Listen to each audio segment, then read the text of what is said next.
We start with a racial and sex discrimination verdict that's making big waves in the Democratic primary for governor. A federal court jury awarded Senate policy advisor Talonya Adams, an African-American woman, $2.75 million after deciding she was fired in 2015 for complaining about her pay. Democratic Secretary of State Katie Hobbs was Senate Minority Leader at the time and Adams' boss. Hobbs now dealing with the fallout. Hobbs' former staffer, Talonya Adams, did get her job back thanks to her victories in court, and she joins us now on Sunday Square Off. Welcome. Good morning, Bram. So you won 2 jury verdicts against the state Senate. You put Democrats on the witness stand. And here's kind of the weird part. You're now back working as a Senate policy advisor for the Democrats. How does that feel? How's that playing out? Well, it's been an interesting journey. I was reinstated to my role at the Arizona State Senate as a senior Senate policy advisor and given a raise of nearly 100% by court order of the Honorable Judge Douglas Reyes. I'm very grateful for that. Being at the Senate certainly has not come without its challenges, but during COVID-19, we've spent a lot of time working remotely from home, and that I think that has created less interaction and less day-to-day FaceTime than otherwise would have been anticipated at the time I was reinstated. So many people who've read about the court case have concluded that Secretary of State Katie Hobbs is a racist. Do you think Katie Hobbs is a racist? I really am not interested, Bram, in calling names. I think our society has become one where it's easy to call names, where it's very cruel, and it makes a mockery, I think, of real dialogue and dissent and controversy. I think as it relates to Katie Hobbs, she does have issues with the African American community. I think she has an indifference that has been shown and demonstrated throughout her service for the state of Arizona, even outside of myself. And as of even, last night and yesterday, her statements are very indicative of somebody that has racial animus towards African American women, including myself. It's in furtherance of the retaliation and the discrimination that sent me to that federal courthouse in 2016. When you say racial animus, you are describing someone who's racist, aren't you? I'm describing someone that has an antagonistic view towards women of color, specifically African Americans. I'm describing someone that is culturally incompetent. I am describing someone that has a reckless indifference as it relates to individuals in other classes that she feels have a diminished status. I think racist is not the soundbite, right? I want playing in the general primary for the gubernatorial race. My intention is not to influence that race. My intention is to stand up for my truth and for other individuals that are being marginalized, and to hope that in my home state of Arizona, we can have leadership that represents all of us, that is really trying to solve problems, that is advancing issues of progress. And Katie Hobbs is not that. And I think also as it relates to racism, you need to be in a position of power, and that is what she is in, and that's what she has been in. And people should judge her by how she's exercised that power and wielded it to do real harm that she righteously defends. Let's talk about Katie Hobbs, or bring up Katie Hobbs' response to the verdict. She says, or has said, "I take responsibility for my role in the decision to terminate Ms. Adams, and I stand by what I've consistently said, that this decision on my part was not based on gender or race. In the years since, I've been listening and learning how to be a better ally to people of color in our state. There is always room for growth for all of us." Does that statement satisfy the concerns you just raised? No, it does not, Bram. Katie Hobbs set, this course in motion. It was her statements and her decision, allegedly in consultation with an unnamed attorney from the Arizona Department of Administration, that resulted in my termination. I was the only African American policy advisor in either chamber of the Arizona legislature. I had excellent work. I had never had a performance review. I never received a raise, while my counterparts, white women, Democrat and or Republican, had received a series of raises. White males, Democrat or Republican, had received a series of raises. I never received a raise. And when I asked for one, 11 days later, 12 days later, she was doing everything she could to intervene. And I never even received a response to my request for a raise. I was fired. After I was terminated, I sent then Senator Hobbs a letter, an email, and asked her if I could sit down with her. I thought there was a misunderstanding. I wanted to see if there was something we could do. There was no investigation. I was away on approved emergency leave by Jeff Winkler, then Senator Hobbs' chief of staff, in Seattle. She knew that. Mr. Winkler knew that. Wendy Baldo knew that. I had sent an email. It was written. It is Exhibit 238. And she didn't. She responded back that she wasn't represented by legal counsel. And I, asked her to set up a time to discuss what the issues were. I had simply been told my services were no longer needed. And she wrote me back, or she didn't write me back. The next response came from the Attorney General's office. And from that day until this day, she has worked diligently to defame and slander my character. Certainly is plausible, right? That's an exception when you're in federal court. That's an exception when you're giving sworn testimony. That's an exception when you're offering it as a defense.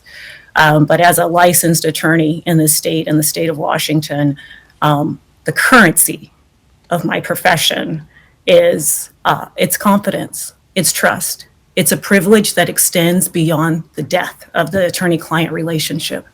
And to have Katie Hobbs in the state of Arizona out there in print, and the Attorney General's office, private sector legal counsel with a well of ink to the media, to the court, throughout the state, saying, I am not trustworthy, that when it comes to integrity, I have none, that my character is no good.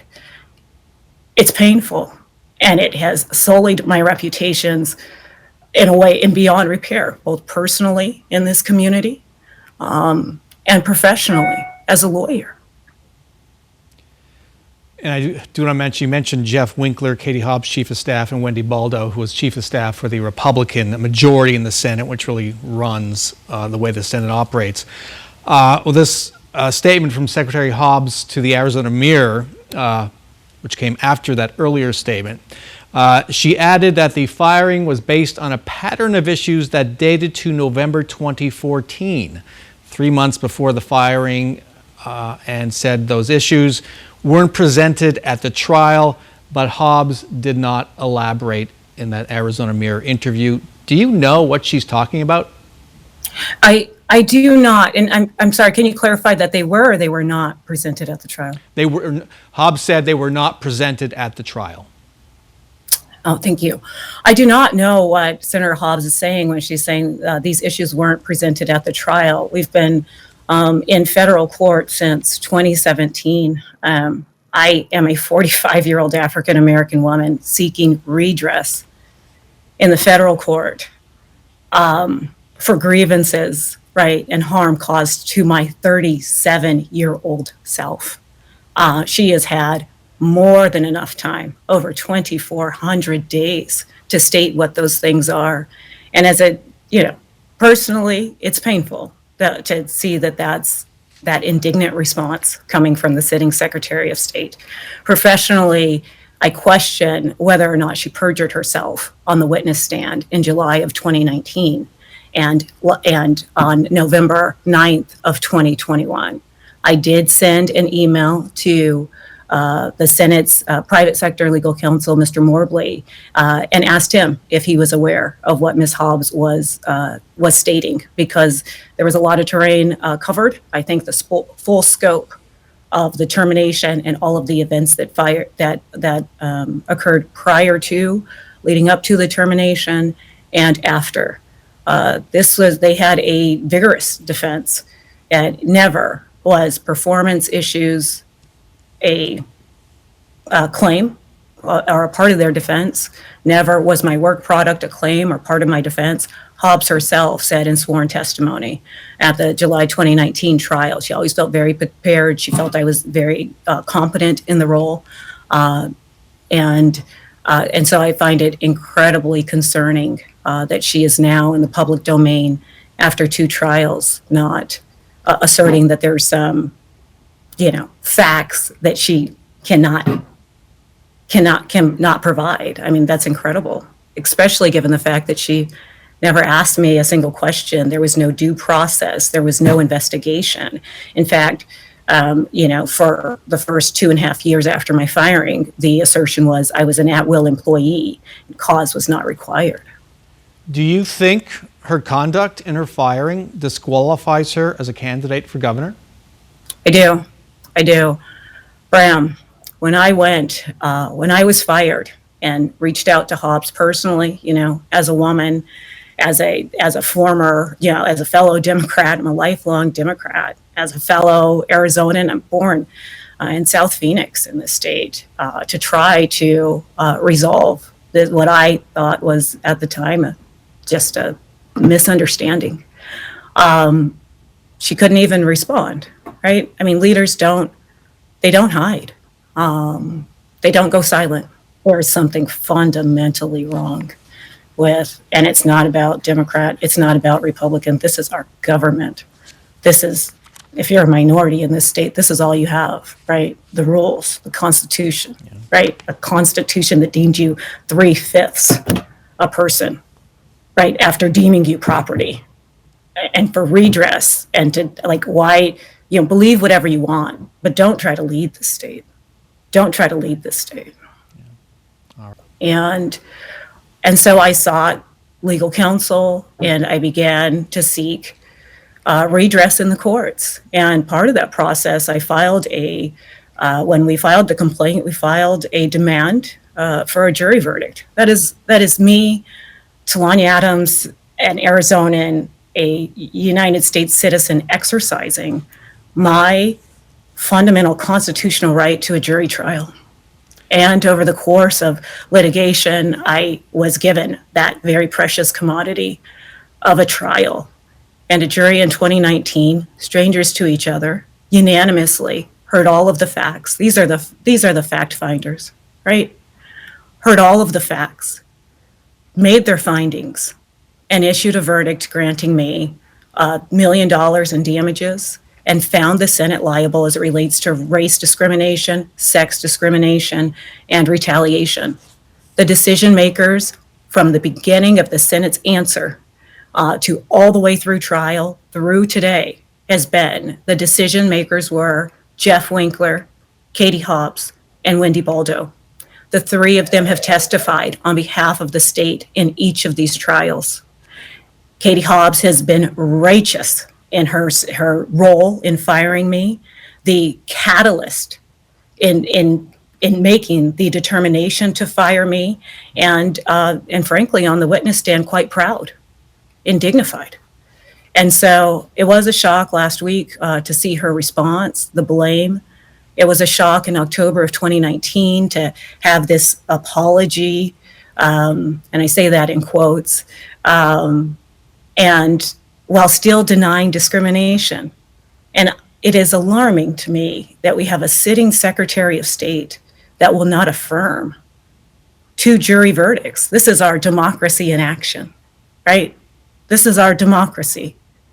And she sits as the Secretary of State asking to be at the helm of the state, the leader of our state, but will not respect not 1, but 2 unanimous jury verdicts. This is the bedrock, the foundation of this democracy that we are losing. And I do want to underline for viewers who may not know, you represented yourself in both of these federal trials, or they were your first federal trials, and you won both times. And yet the case is now 4 years old. You haven't seen a dollar in compensation despite your victories, and it's still not over. Can you tell us what happens next? What happens next is we are in post-trial motion practice.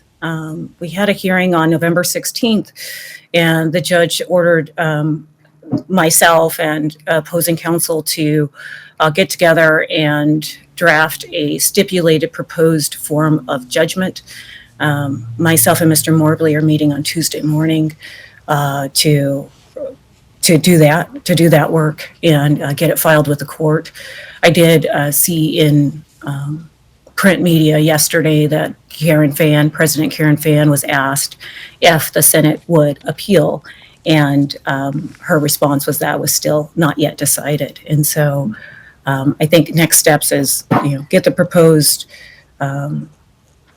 court-ordered stipulated proposed form of verdict filed with the court, allow the court to issue the final,